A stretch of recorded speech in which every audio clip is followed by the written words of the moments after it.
Now I will show you how to make an automatic shift, but first I will add time so that it is clear how this tool works. Let me remind you that I create time using ready-made templates. We have a separate video that explains how to create a date and time. Great, now we can determine when the shift is working. Now you need to click on the ABC icon and select the shift icon. Here we can create shifts that will be time-bound. Let's delete this shift and create our own. We need to click on the plus and adjust the time. There will be a different time for each shift.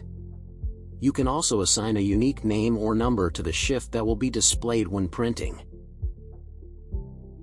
I'll add another shift. We will also change the time and give it a name. Thus, we have created 2 shifts that will change when printing, and it will depend on the time. Let's look at the result. If everything is done correctly, then we will see the shift of S1 since it starts at 8 o'clock.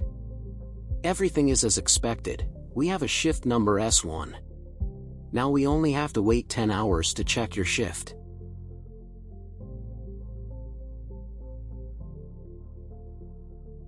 I appreciate your time and therefore I will speed it up and check how the change happens.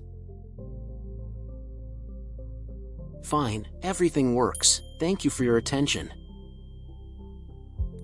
Subscribe to our channel, we still have a lot of interesting things.